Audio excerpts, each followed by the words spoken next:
Hello and welcome. This is Jarl Faceless the Opinion. Welcome you back to Skyrim Month, the series where we go over Skyrim related topics throughout the entire month of November. In today's video, we're going to be talking about the Jarls. They serve a really important role in maintaining control of the holds of Skyrim. So I decided, since I already made a video about the cities, why not talk about the people who run them? It seemed logical, so here we are, ranking all the Jarls from bad to good. Because let's be real honest, some are better than others. One thing to keep in mind is that I will only talk about Jarls we start off with, not the ones that become Jarl whether the Empire or Stormcloaks take control, mainly due to the fact that they don't really do much and there isn't a lot of information about them to make a proper assessment. The only ones I could give an honest opinion on would be Maven Blackbriar and Brunful Freewinter. Maven is a cunt, which I stated on multiple occasions, and Brunful, I actually do like him. Seems like a decent dude. Now, let's dive in. Number 9. Korir. Hands down, the worst Jarl, and I'm not saying that because he's in charge of Winterhold, though it does contribute. He spends his whole time complaining about how people only come to Winterhold because of the college. I mean, let's be real honest, that is the only reason. It's not like Korir has done anything to help reconstruct the city since the Great Collapse caused most of the city to fall into the ocean. Keep in mind that the Great Collapse happened almost 80 years ago, so this isn't a recent thing. Korir says he cares about his home, but what has he done to fix it? Literally nothing. He just complains about the mages and elves, and because of his blind hatred, he's influencing his young son with his rhetoric. It's no wonder that the other Jarls don't consider Winterhold an important hold. Korir, you suck. Number 8. Skald the Elder. If I could summarize his personality in 2 words, it would be Stormcloak Dick Rider. Or is that 3? Either way, any and all conversations that Skald the Elder has revolves around the Civil War and his undying support of the Stormcloak Rebellion, and it is because of this zeal he has for the cause which causes a disconnect of sorts, leading to the citizens of Dawnstar to be neutral or to support his opponent, Brina Marilis, a stern woman who is a lot more pragmatic and respected compared to Skald, and can become the Jarl if the Legion takes control of the city. I think Skald's biggest issue would have to be that he does not consider the views of others when he makes decisions. What I mean by that is he expects the people of his hold to run out and join the Stormcloaks. He even sends local guards to join the conflict, putting the city at risk of attack. Has conversations where he wants his court wizard, who wants nothing to do with the war, to go out and fight in it. He is so misguided that he thinks if the Empire is forced out of Skyrim, the dragons will go away. I'm not making that up. Oh, and by the way, he is also a hypocrite. His housecarl wanted to go and join the Stormcloaks, but Skald just laughed right in his face. You want people to join the war, but look down on people who want to fight? I really hate hypocrites. Number 7. Siddgeir. Greedy and lazy, Siddgeir is so unmotivated to do his job, he mainly has his steward do everything for him.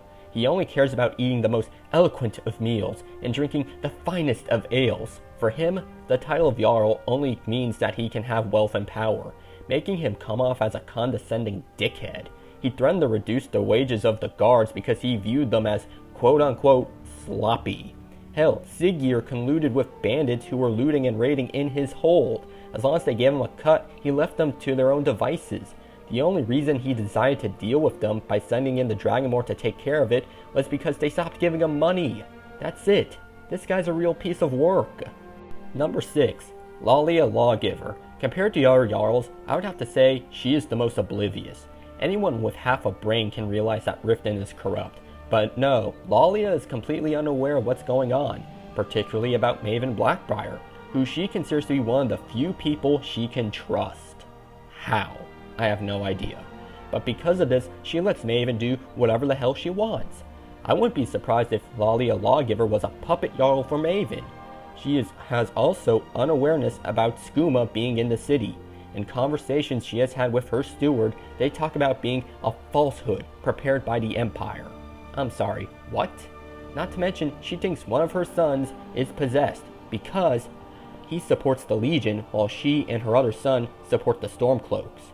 You can't even make this crap up. How stupid can somebody be? Number 5. Igmund. When it comes to him, I would say that he's in the middle of the pack. Igmund isn't a terrible Jarl compared to the others that I went over, though I wouldn't say that he's a good one either. He is average, which isn't a bad thing. For him, I think his leadership revolves around two things: the Civil War and the Forsworn. When it comes to the war, he supports the Empire and will make decisions to protect Markarth and its assets, like contacting the Legion to protect trade routes being attacked by the Stormcloaks. In the case of the Forsworn, he wants them dealt with, which is understandable. They have been causing issues all across the Reach, though I do have to raise an issue with how Igmund handles the Forsworn within the city, with him not really believing the reports of it, though he does admit he is wrong after the completion of No One Escapes Sidna Mine quest. If I have to summarize Igmund, I would have to say he is direct yet honorable, something I can respect. Number 4. Elisif the Fair. Alright, I may get a few eyebrows raised for putting her this high up. Allow me to justify. Elisif isn't as bad as other Jarls on the list. I think her only real issue is that she lacks experience in a leadership position, mainly due to the fact she was anointed the Jarl because of the death of her late husband Torrik, the Jarl of Solitude and High King of Skyrim. But she has arguably one of the best courts in all the holds, with competent steward, court wizard, and thanes by her side, as well as having General Tullius in her corner, who is hands down the smartest military mind in the entire empire. Not to mention, I would say that Elisif, from time to time, has shown good judgment. In one conversation she has with her thanes, she talks about stockpiling food and other resources in the case the city became under siege, or in the instance of Wolf Skull Cave, where she wanted to send out a legion of troops to clear it. It might have been excessive at first, but hindsight-wise, she was in the right. If nobody went to clear out that cave, they would have had to dealt with Potema the Wolf Queen. So I think she's heading in the right direction for being a Jarl.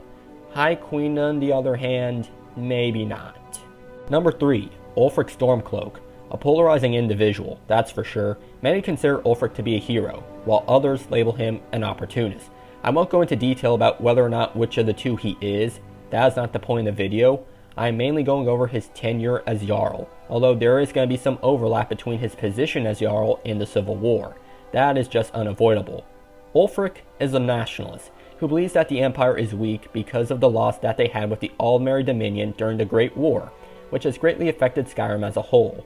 The only way for Skyrim to regain its traditional Nord values would be through gaining its independence, something that many people, not just in Windhelm, believe, but all across Skyrim who think Ulfric is in the right. And I do believe he truly does care about Skyrim and her people. Now we get to the big issue with his rule, and that would be the discrimination and segregation of non-Nord races in Windhelm. Yes, the Dark Elves are related to the Grey Quarter and Argonians on the docks, but it's not that black and white. There are some non-Nord races in the city who have established businesses and live in high-end homes.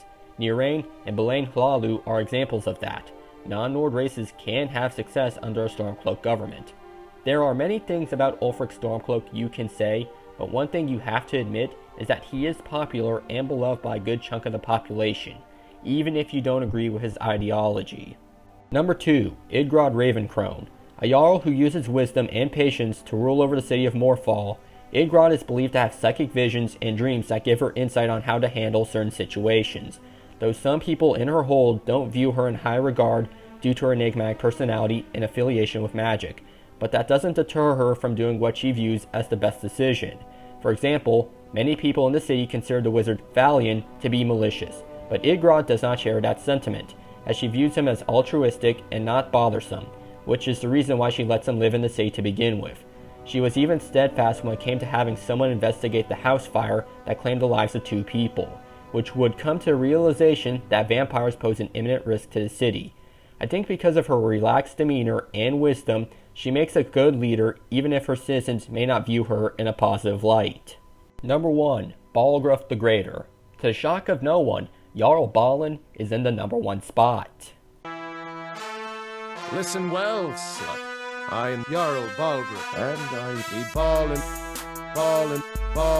Jarl ballin'. Ballin', swag. Woman, I'm Lord of the Rings. All jokes aside, when you think of a Jarl, Balgruuf is going to come to mind. He is loyal to Whiterun and its people, which is a big reason as to why he is initially neutral in the Civil War, and only really chooses a side when he's forced to make a decision.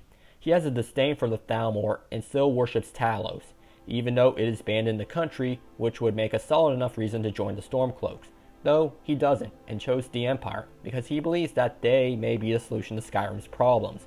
Balgruuf is the only Jarl who actually cares more about the dragons coming back compared to the Civil War itself, and will send the Dragonborn out on quests pertaining to it, retrieving the Dragonstone, killing the dragon at the Western Watchtower, telling you to seek out the Greybeards, and even lets you use his palace to trap a dragon, making him more proactive than other Jarls when it comes to dragons. So yes, Balgruuf the Greater is the greatest of all the Jarls. Pun intended. That should about do it. This has been all the Jarls ranked. Some are just terrible, while others are generally really good at their jobs. Who do you think is the best Jarl, and why do you think so? Who do you think should become the High King of Skyrim? Or High Queen? My answer to both is Balgruuf. Tell me in the comment section down below what you think. Now if you enjoyed the video, be sure to leave a like and make sure you subscribe for more of that good old Skyrim content. Now until next time, I'll catch you all on the flip side.